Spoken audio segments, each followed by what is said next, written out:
Oi, pessoal, bom dia. Meu nome é Késia. Eu vou apresentar o trabalho sobre acesso vascular central. Esse trabalho foi realizado pelo grupo composto pela Bárbara Silveira, a Cristiane Laé, o Felipe Cortes, Gabriela Silva, Isabela Santos, eu, Késia Souza, a Lohane Góes e a Mariana Cardoso. Então, vou falar, para começar, sobre a definição do que seria o acesso vascular central. Existem, então, duas modalidades de acesso vascular, que são o acesso periférico e o acesso central. E ambos podem ser realizados a partir da punção de qualquer vaso, desde que esse seja possível, seguro e funcional. Os acessos vasculares periféricos, eles são mais comuns, né, de serem usados nas crianças que têm o uso de algumas drogas por terapia infusional, tá? No entanto, existem algumas crianças, principalmente os recém-nascidos que têm baixo peso ou pré-termos, ou crianças que estejam com um quadro clínico mais agudo, mais grave, eles exigem a utilização de um acesso central, já que o prognóstico deles está relacionado de forma direta com o uso contínuo ou prolongado de medicações e de nutrição parenteral, né? Já que um acesso periférico ele tem um calibre menor e ele tem uma resistência vascular menor, né? Então, opta-se por um acesso central no caso de crianças com prognóstico de uso prolongado de medicação. Os acessos que são chamados de acessos venosos centrais são aqueles que têm um catéter que é inserido numa veia central ou até mesmo periférica, desde que a extremidade distal dessa veia atinge a veia cava superior ou inferior. E os catéteres usados para o central, eles podem ser diferenciados quanto ao modelo, quanto ao tempo de permanência, ou quanto à forma de inserção e até pela biocompatibilidade. E aí o enfermeiro ele é um agente importante na garantia da manutenção desse acesso venoso para que ele seja duradouro, né? E ele deve participar ativamente na escolha do tipo de dispositivo que é mais adequado a cada perfil de paciente, a cada necessidade do paciente.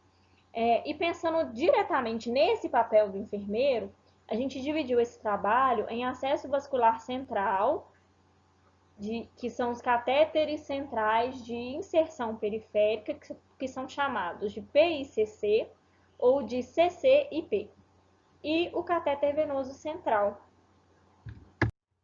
Então, eu vou falar primeiro sobre o PICC, né, que é um catéter longo e flexível, que progride de uma veia periférica até a veia cava superior ou inferior.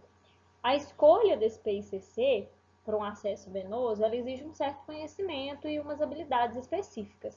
Então, essa decisão, ela normalmente é tomada pelo médico e pelo enfermeiro, né, que vão decidir qual a melhor forma de tratamento e qual o dispositivo mais adequado para essa forma de tratamento que é necessário para o perfil desse paciente. E cada vez mais esse acesso, o PICC, ele tem sido utilizado, sobretudo em neonato, né? Ele vem progredindo aí a utilização dele, a preferência desse dispositivo, sobretudo em pacientes neonatos. O PICC, ele é fabricado em dois tipos de material, né? Tem o poliuretano, que é uma matéria que é um pouco menos flexível, só que ela tem uma maior resistência a fluxos maiores de infusão. Então, quando a gente vai colocar uma medicação para correr, cujo volume infusional em ml por hora, ele for muito alto, é necessário pensar no poliuretano, né, no PICC, porque ele tem uma maior resistência a esse fluxo alto. Já o de silicone, ele é mais flexível, porém ele tem uma resistência menor a fluxos maiores de infusão. O catéter PICC também apresenta variação quanto ao número de lumens, né, ou vias de infusão. E aí a gente tem essas imagenzinhas aqui embaixo que mostra, né, esses materiais, tá? A gente tem a imagem aqui do de silicone, que é esse aqui, ele praticamente ficou bem clarinho aqui na imagem, mas dá para ver, né? O de silicone, né? Que é o que eu falei, que ele é mais flexível. Esse de poliuretano, que é mais resistente, né? Menos flexível e mais resistente aos maiores fluxos. E aqui a gente tem a variação quanto ao número de lumens. Aqui ele tem um lumen só, que é uma via de infusão só.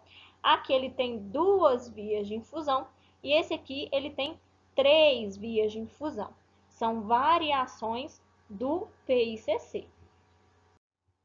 Bom, gente, então, para eu escolher qual o PICC que eu vou usar, né, além de considerar o material, considerar as vias de infusão, eu também tenho que considerar qual o calibre do catéter que eu vou utilizar, tá? E a unidade de medida que é utilizada para mensurar o tamanho é o French.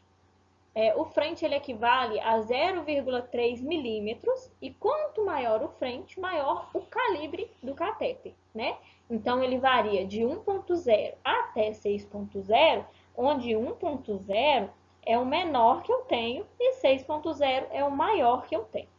E aí tem uma tabelinha que vai facilitar ou vai nortear um pouco, né, a utilização. Então, em RN e em lactentes que são menores de 1 ano, né, eu vou utilizar de 1.2 até o 2. Então, eu tenho aqui um lembretezinho que em RN, o calibre que mais utiliza é 1.9 de apenas uma via. Porém, aqui eu tenho que considerar como está esse RN. Se ele for um RN baixo peso, eu posso diminuir o tamanho, o calibre, né, do PICC que eu vou usar, tá? E essa mesma forma de avaliação entre esse tamanho maior e o menor, eu preciso considerar as características do paciente, né? Ou o estado geral desse paciente, para saber qual o melhor calibre desse catéter usar, tá bom? Seguindo, crianças de 1 a 5 anos, eu tenho do 2,8 até o 3. Crianças maiores de 5 anos e os adolescentes, eu já vou começar a considerar desde o tamanho 3 até o tamanho 5, ok? Bom, outra coisa importante é o local de inserção, tá? Do PICC. Eu preciso observar, a primeira coisa, a característica da pele ao redor, né, do lugar onde eu vou funcionar. E eu preciso ver se essa pele ela está íntegra, se ela apresenta hematomas, se ela tem algum tipo de edema ou algum dos sinais de infecção, né, ou sinais logísticos. É a primeira coisa que eu vou avaliar. Depois disso, eu vou começar a analisar, né, e ver se esse vaso ele é palpável.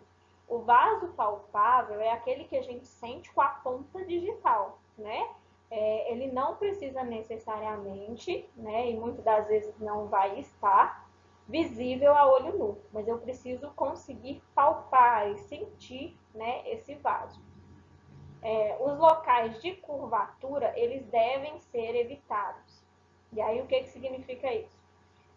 Que se eu colocar em uma parte flexível, uma curvatura, por exemplo, em punho, né, em alguma região que seja suscetível ao paciente mexer, dobrar, eu posso ter algumas consequências, eu provavelmente vou perder esse acesso, né, de uma forma mais rápida.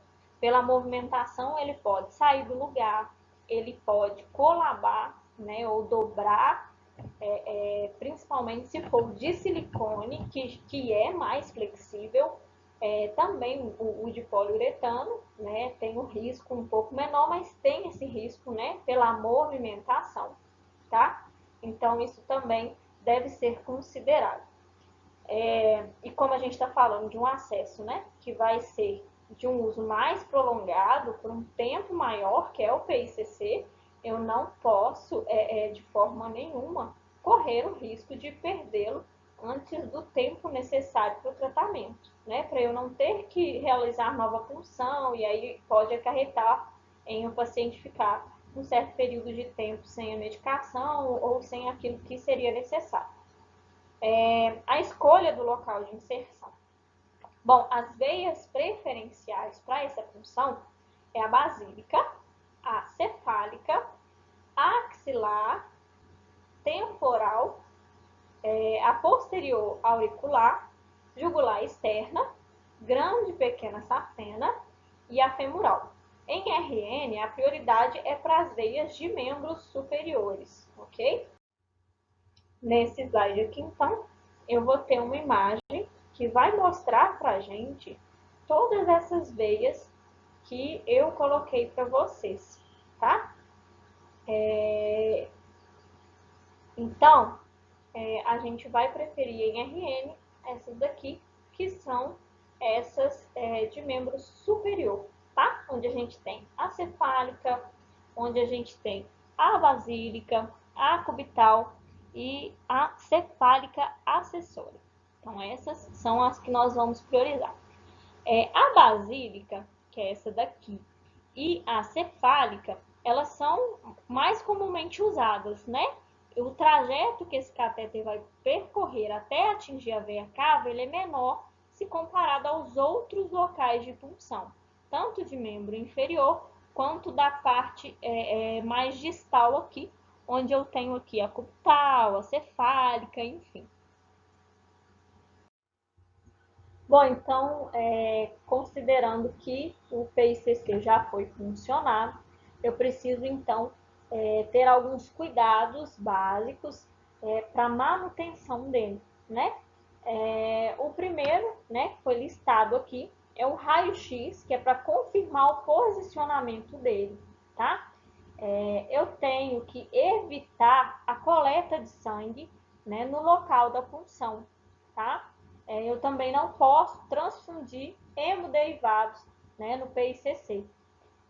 Eu devo preferir utilizar seringas de 10 ml, evitar infundir medicações que possam cristalizar e obstruir o lumen desse catéter. Também não posso realizar um curativo de qualquer maneira, né? Existe um protocolo. E esse protocolo ele pode ser institucional, né?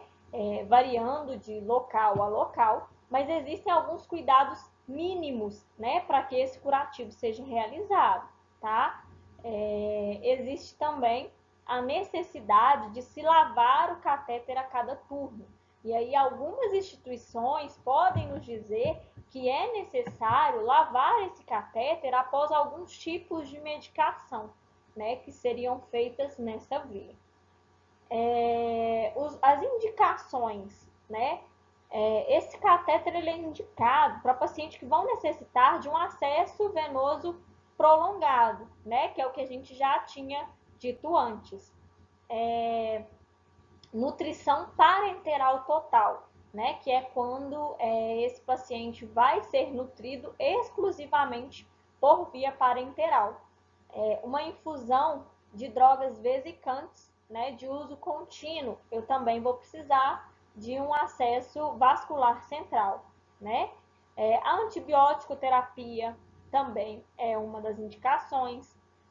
Soluções hipertônicas, presença de alguns distúrbios de coagulação, né? Necessidade de medidas, né, que são chamadas de PVC, que é a pressão venosa central. Então, se eu tiver uma necessidade de medir, né, ou de aferir essa pressão venosa central, eu também vou utilizar esse catéter. E eu tenho, né, algumas complicações, né, alguns riscos de complicação inerentes ao procedimento, né, de acesso vascular central. E eu tenho risco de dificuldade de progressão, né, do catéter. Eu tenho risco de uma posição inadequada, né, desse catéter, dele não estar posicionado da maneira adequada ou no local adequado. Eu tenho risco de, durante a punção, causar uma arritmia cardíaca, né? Eu tenho risco de infecção, e esse risco ele é um risco que ele acontece tanto no momento da punção do catéter, quanto também na manutenção do catéter. Eu tenho o risco de rompimento do catéter, né? E aqui eu vou falar daqui a pouco sobre o fluxo, né, médio que o catéter suporta, o fluxo de infusão média que esse catéter suporta. E aí, dependendo do fluxo que eu, né, colocar para infundir nesse catéter, ele tem esse risco de romper. Eu tenho o risco de flebite, que é a inflamação desse vaso, dessa veia, né, onde está funcionado, onde está localizado o PICC. Eu tenho o risco de obstruir esse catéter. Esse catéter ele pode ser obstruído tanto por formação de um trombo, quanto por algumas medicações, né, que podem cristalizar, como também na hora de fazer a punção, né, eu posso correr o risco de dobrar esse catéter, né, dependendo da maneira, né, que for feita, se não for utilizada a técnica correta, ele também pode obstruir, ele pode dobrar.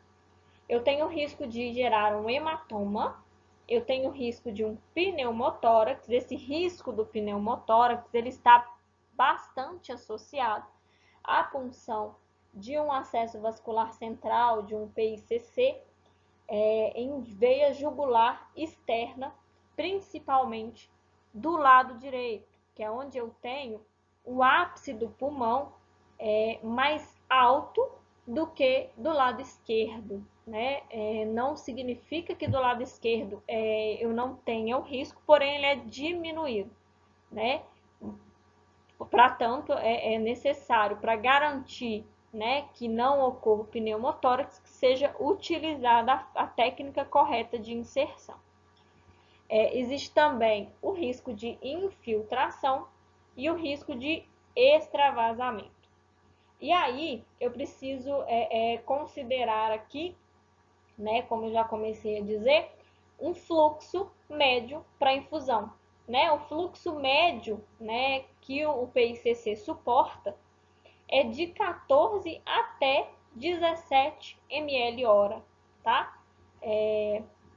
Em média, né, ele tem um tempo de permanência médio de 7 até 25 dias, tá? E quem pode realizar a punção desse acesso vascular central? Esse acesso, ele desde 2001, de acordo com uma resolução do COFEM, né? Essa resolução é a 258 de 2001, foi normatizado então que o enfermeiro, né? Ele está lícito para ele funcionar esse PICC, né? Desde que ele esteja devidamente qualificado ou capacitado profissionalmente para fazer esse procedimento. E além do PICC, eu tenho também o catéter venoso central ou catéter vascular central, que é o CVC, né? Além da PIC existem outros, e esse é um dos que nós estaremos explicando nesse trabalho. Bom, o CVC, o catéter vascular central, ele é indicado para infusão de grandes volumes, né? Acima, por exemplo, de 10 ml hora, que seria o limite, né, lá do PICC. Ele também é indicado para drogas que sejam vesicantes ou vasoativas, né, que sejam de uso contínuo. Nutrição parenteral total, uso de antibiótico-terapia. E aí sim, no catéter vascular central, eu posso fazer, né, a transfusão de hemocomponentes ou, né, fazer os hemoconcentrados.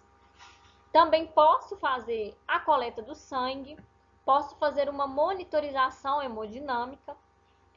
Podemos também infundir drogas que têm uma alta osmolaridade, uma osmolaridade acima de 600 mol por litro. Posso também fazer a infusão de qualquer droga que seja associada a lesões de potencial endotélio, que também não poderiam ser feitas no PICC. E diferente do catéter central de inserção periférica, esses aqui são de competência médica, ficando a cargo do enfermeiro apenas a sua manutenção, tá? O Corém de São Paulo tem uma orientação, né, que é fundamentada numa orientação número 77 lá de 2014, que dispõe que o curativo de catéter central, tanto de curta quanto longa permanência, pode ser realizado por auxiliar e por técnico, desde que eles estejam supervisionados e orientados pelo enfermeiro. Mas aí também vale ressaltar que existem instituições, existem alguns hospitais que prezam que essa manutenção seja realizada, né, esse curativo seja realizado pelo enfermeiro, tá? E aí depende da instituição. Os cuidados após a colocação do catéter central. A fixação, ela não pode interferir na infusão terapêutica e nem na manutenção do catéter, tá? Então, eu preciso garantir que a fixação dele não obstrua o mesmo, né, causando interferência aí na infusão, e nem muito menos na manutenção, né? Por exemplo, um curativo que estiver com sangramento. Essa fixação ela não pode impedir que eu visualize, né, esse sangramento, ela não pode impedir que eu veja o hematoma ou que eu veja algum sinal flogístico, que é uma das características de manutenção desse catéter.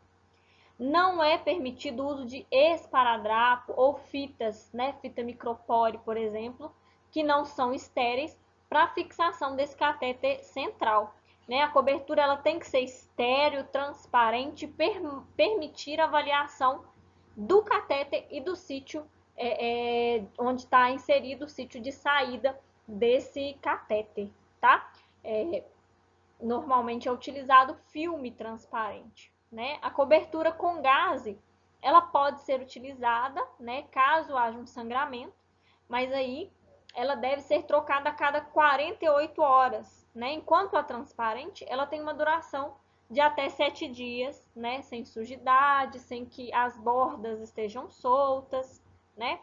E aí, também vou utilizar o flush, né? O que é o flush? O flush de soluções salinas, né? Após a administração de cada administração ou hemocomponente, vai evitar, né, a precipitação ou interações no catéter. Porque se o catéter ele é de um uso contínuo e eu vou utilizá-lo, vou parar o que está em uso contínuo, vou fazer uma hemotransfusão, vou utilizar hemocomponentes. Nesse caso, quando eu for retornar aquilo que estava correndo, né, ali naquela via, eu posso ter uma precipitação ou até uma interação, dependendo, né, da medicação ou do que estiver sendo infundido ali, né? Então, para isso eu vou dar um flushing com uma solução salina, que pode ser tanto a ABD, que é a água bidestilada, quanto também pode ser, né, por exemplo, o soro fisiológico, né? Bom, os tipos de catéter central e as suas utilizações. Nós temos o catéter venoso central não tunelizado, que ele é inserido normalmente por uma via percutânea em veias centrais, jugular interna, femoral ou subclave, que esse é o tipo mais utilizado, né? Indicado em pacientes que necessitam de um acesso de curto prazo, numa sala de emergência, ou durante cirurgia ou numa UTI, né? E ele é apropriado para o paciente que requer esse acesso por mais de 2 semanas, tá? O catéter venoso central tunelizado, ele é implantado cirurgicamente, né? Ele é como um catéter de Hickman, também tem o Broviac, o Grochong ou Quinton. Ele é feito um túnel subcutâneo com cuff de Draco e ele é próximo ao local indicado. E aí é para pacientes que necessitam de um acesso ainda mais prolongado ou, por exemplo, para hemodiálise, quimioterapia ou infusão domiciliar. Ele tem baixos índices de infecção, de oclusão, de trombose, e eles são acessos de longa duração, né? Porém, ele tem um custo mais elevado e não é tão comum que seja utilizado. Tem também o catéter totalmente implantável, que é o CAT, que ele é implantado também cirurgicamente e acessado por punção através da pele quando essa mesma está íntegra.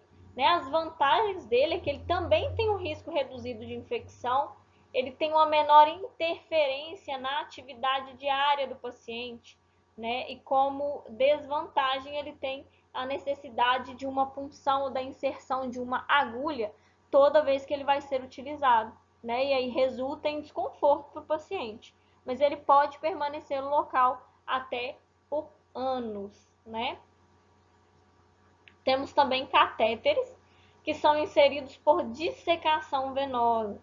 Ele determina uma mobilidade maior, né? Ele tem uma vida útil bem menor, mas ele possui algumas dificuldades técnicas quando a gente compara ele com outros tipos de catéter central, né? Que são inseridos, por exemplo, por punção percutânea ou periférica.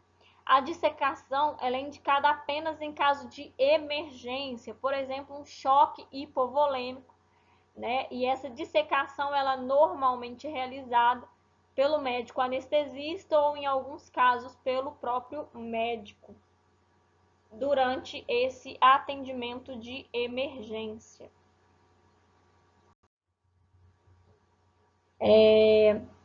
A flebotomia, né, é uma implantação também cirúrgica através da dissecção de uma veia, que pode ser tanto a braquial, basílica, né, algumas outras.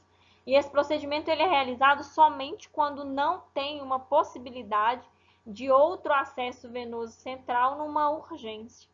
E aí é uma opção de curta duração. Ele pode permanecer apenas de 4 a 5 dias em populações adultas, mas com alto risco de complicações infecciosas, né? O catéter de artéria pulmonar, que é o Swan-Ganz, ele é inserido percutaneamente, né, através de um introdutor em veia central, e aí é usado em jugular interna, femoral ou subclávia, né? E ele atravessa as válvulas tricúspide e pulmonar, chegando até na artéria pulmonar. E ele é utilizado para monitorar as condições hemodinâmicas do paciente. E ele permanece ali por cerca de 3 dias, né? Em média, 3 dias. O catéter umbilical, né? Ele é inserido, né? Que é o Wardley, ele é inserido numa veia ou numa artéria umbilical. E ele tem taxas de infecção semelhante tanto para veia quanto para artéria umbilical. Ele é uma opção fácil, rápida, para um acesso venoso em neonatologia, nos primeiros dias de vida. Para infusão de alguns fluidos e drogas e administração e coleta de sangue, também para monitorização hemodinâmica. Uma resolução do COFEN, que é a 388 de 2011, no âmbito da equipe de enfermagem, o acesso venoso via cateterismo umbilical, né, que é esse que nós estamos falando aqui para neonato, ele é um procedimento privativo do enfermeiro, observadas as disposições legais da profissão. Então, o enfermeiro também, quando capacitado, quando orientado, né, acerca do procedimento, é um procedimento privativo, ou seja, ele não pode ser realizado pela equipe técnica. E temos aqui alguns riscos, né, algumas complicações que podem surgir, né, da inserção desse catéter. Um deles é a infecção, né, que, como eu já falei no anterior, pode estar relacionada à punção ou à manutenção. Tem também o risco de hemorragia, de uma retirada mecânica, né, do paciente. O paciente puxa, né, esse catéter, claro, né, em algumas formas dele, né, como a gente viu, tem alguns que são percutâneos, né, então eles não têm tanto risco, né, alguns ficam cirurgicamente inseridos numa posição mais interna e não tem tanto esse risco de retirada mecânica. Temos o risco de flebite, o risco de trombose, né, temos o risco de um tromboembolismo, de um êmbolo gasoso, de um pneumotórax e também de um hemotórax. Materiais. Como o PICC e alguns outros tipos de catéter, né, para o acesso vascular central, eles são confeccionados tanto de poliuretano como de silicone, né, e da mesma maneira, né, que eu já expliquei anteriormente, o poliuretano ele é ideal para um acesso central que seja de curta permanência, enquanto de silicone para acessos de longa permanência. E aqui, materiais, né? Os materiais necessários para a punção, né, dos dois tipos de catéter. Bom, para o catéter vascular central, catéter venoso central, eu vou utilizar o catéter nono, mono, duplo ou triplo lumen.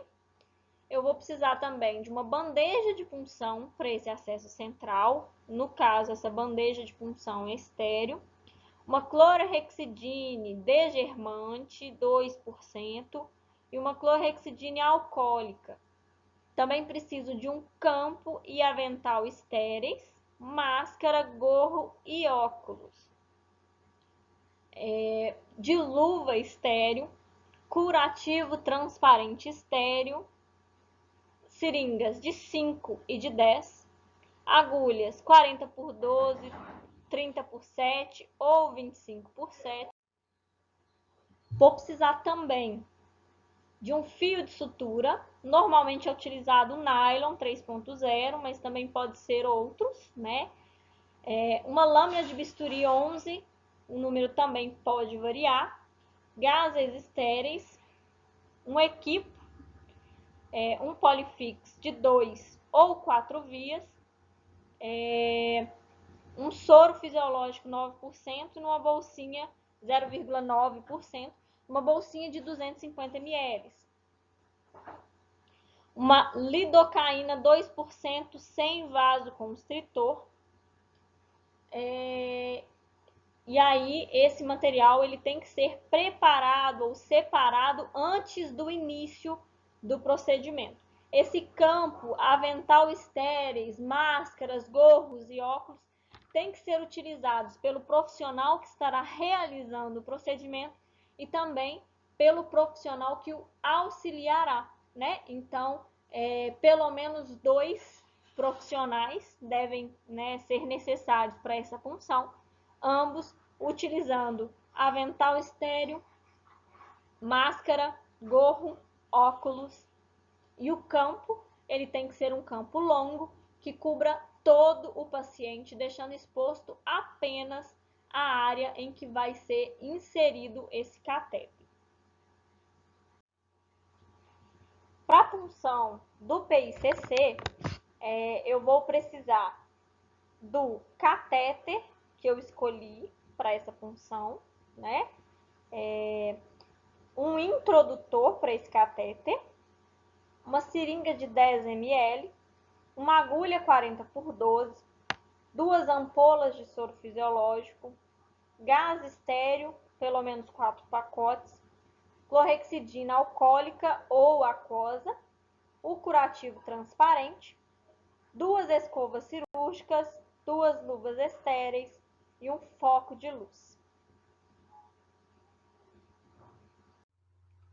E existe a técnica correta, né, para a realização desses procedimentos, tanto para o catéter central, né, catéter vascular central, catéter venoso central, quanto para o PICC, tá?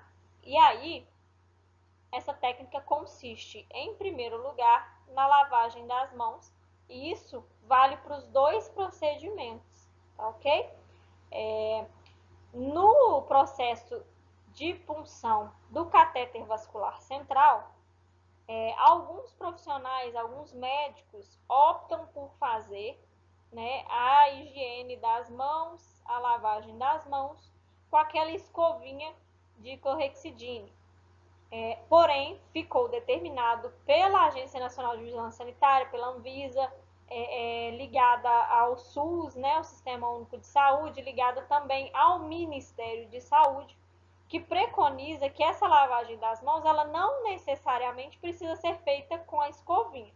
E aí algumas instituições vão permitir a lavagem com água e sabão, já outras vão preconizar que seja feito com a escovinha mesmo. A lavagem das mãos ela deve ser realizada por todos os profissionais presentes durante a punção, tanto o médico quanto os seus auxiliares, né? Tem que ser feita a preparação tanto do material quanto do ambiente antes do início, tá? A gente tem que explicar, né? O caso médico ele vai explicar para a família quais os riscos, os benefícios e os objetivos desse procedimento. Então, vai ser preparado todo esse material, né? E aí aqui embaixo vai detalhar essa forma de preparação. Vai ser exposto o local da punção, feita a degermação, a retirada do ar que fica no equipo e no polifix que vai ser usado, que pode ser de 2 ou 4 vias, né? Tudo isso aqui é realizado antes do início do procedimento, tá? E aí vamos lá começar com o procedimento. Aí aqui está escrito para a gente o que é o papel do auxiliar. O auxiliar ele vai abrir o pacote que contém a bandeja de punção. A bandeja de punção é estéril, mas o pacote, a embalagem do lado de fora não é, né? Então existe uma técnica correta para essa abertura para que não haja contaminação. Então depois que a gente abrir, a gente vai dispor no campo da bandeja, dentro da bandeja, todas as seringas, agulhas, fio de sutura, os campos que são estéreis e o kit do cateter. Tudo isso aqui já aberto. A seringa ela vai dentro da bandeja já aberta, as agulhas já abertas, porém encapadas. O fio da sutura da mesma forma, né? Os campos estéreis também abertos e o kit do catéter também já aberto. Por que já aberto? Porque as embalagens normalmente não são estéreis e aí se você colocar com embalagem, você contaminou a bandeja. Colocar a clorhexidine alcoólica e o soro fisiológico numa cuba, né, que fica na bandeja. Essa bandeja, esse kit de acesso central, ele vem com a cuba para que você coloque tanto clorhexidine quanto o soro fisiológico. Depois disso, vai ser feita a paramentação do médico. Ele vai se paramentar com luva estéreo, avental, o gorro, o óculos e a máscara.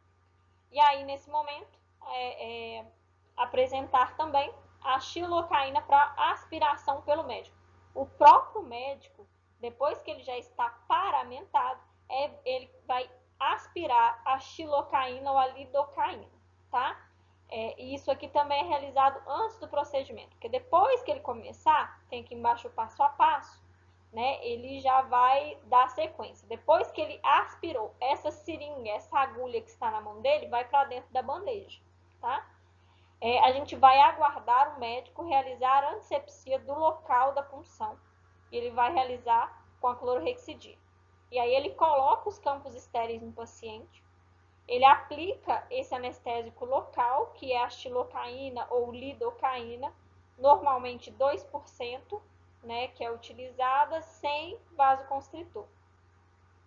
E aí ele vai localizar o vaso, realizando a punção com uma agulha que vem do kit.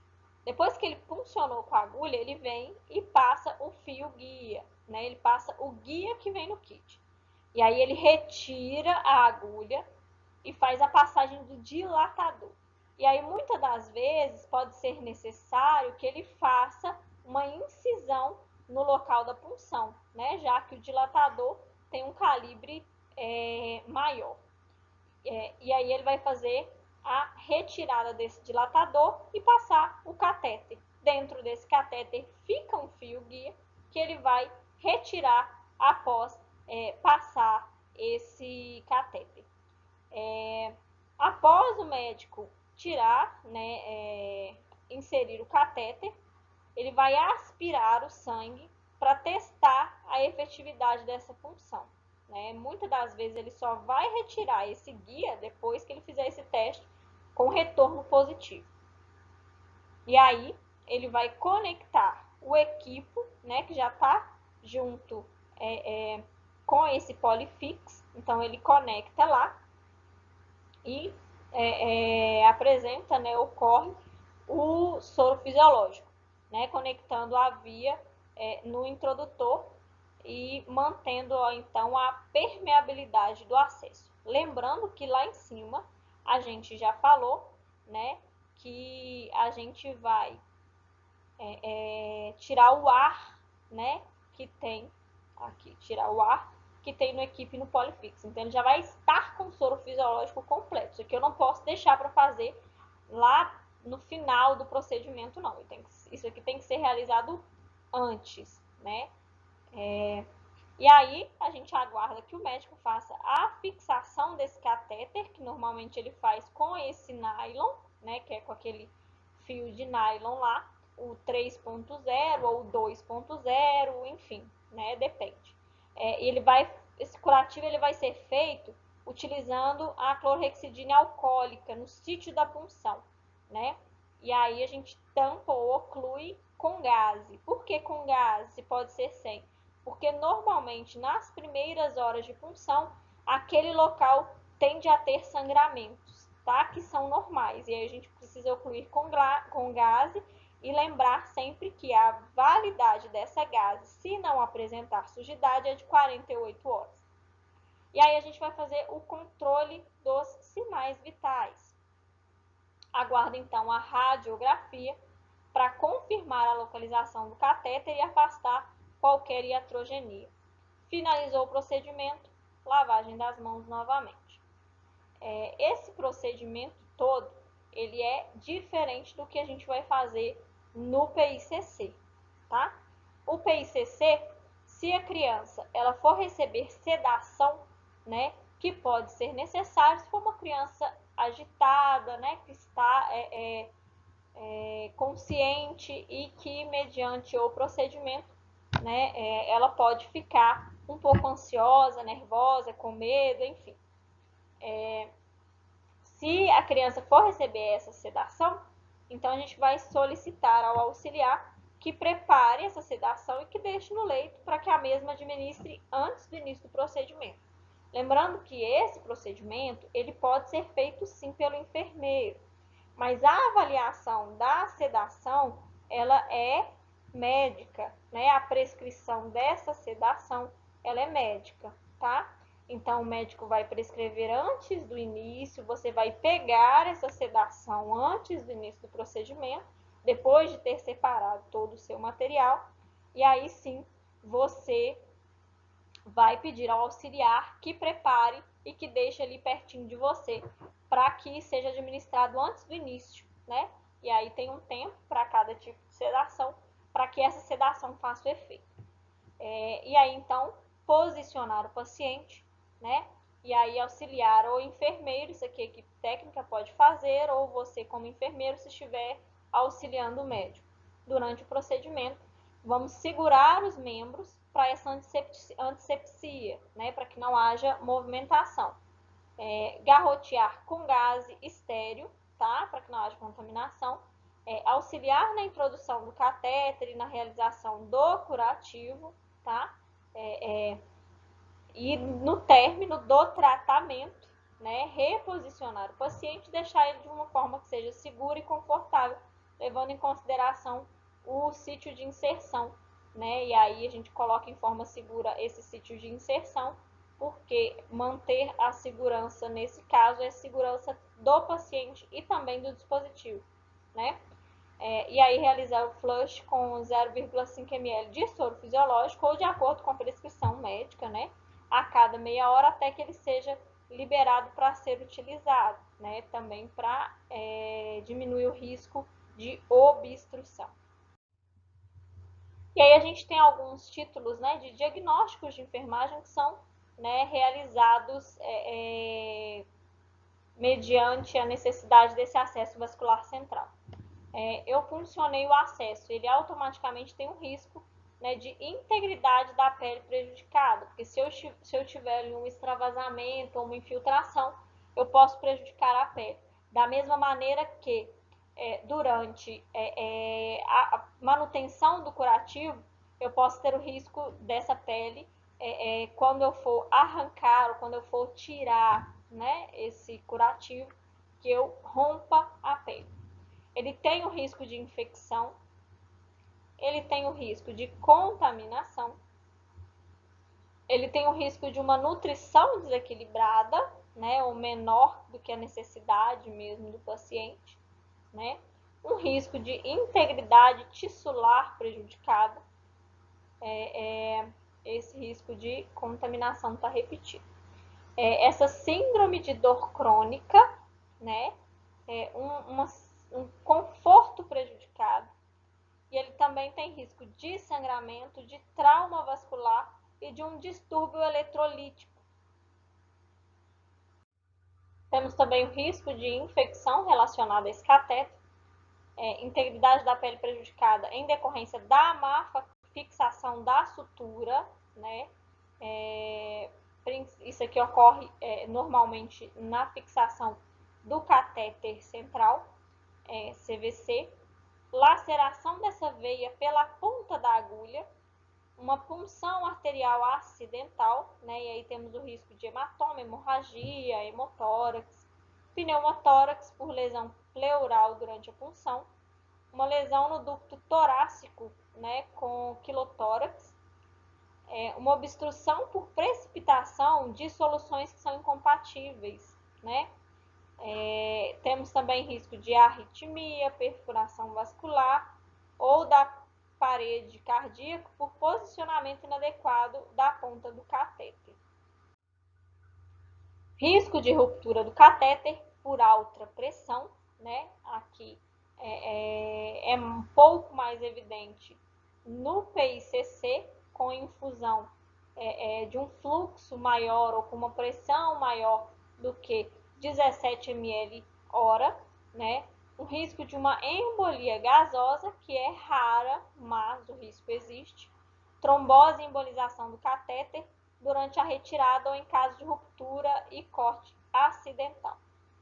E as adaptações dos materiais e da técnica para paciente pediátrico, a gente colocou aqui no próximo slide um vídeo. Vou fazer rapidamente aqui um acesso venoso central jugular. Olha só o triângulo, que perfeição. Aqui o triângulo, que a gente tem a clavícula como base e aqui os músculos esternocleido-occipital-mastóide como parte lateral do triângulo. Nós vamos entrar aqui no ápice do triângulo para pegar a veia jugular direita. Eu estou fazendo aqui a antisepsia, já passei a clorexidina degermante, agora a alcoólica, e agora eu vou fazer a posição do campo cirúrgico e vamos pegar. Eu vou proceder aqui a anestesia, justamente no sítio onde eu vou entrar com a agulha de punção. Olha.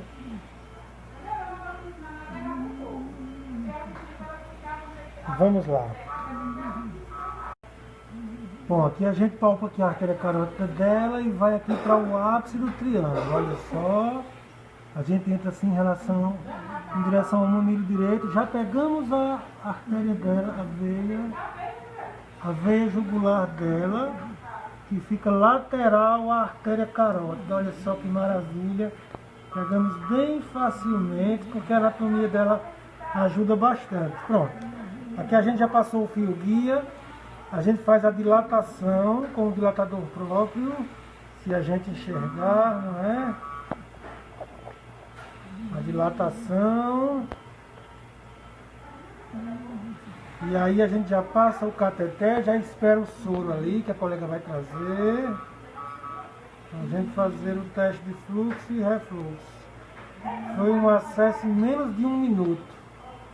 Né? Puxa aqui o fio guia, já passou aqui.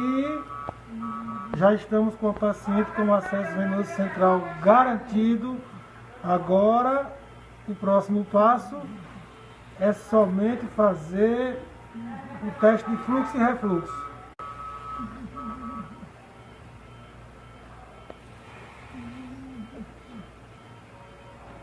Vai aparecer o soro, tá vendo? Caminho vai passando de volta, lá, pra cima, pra cima, pra cima. Isso, bem pra cima, vai. Isso, vamos lavar aqui. Beleza, agora pra baixo.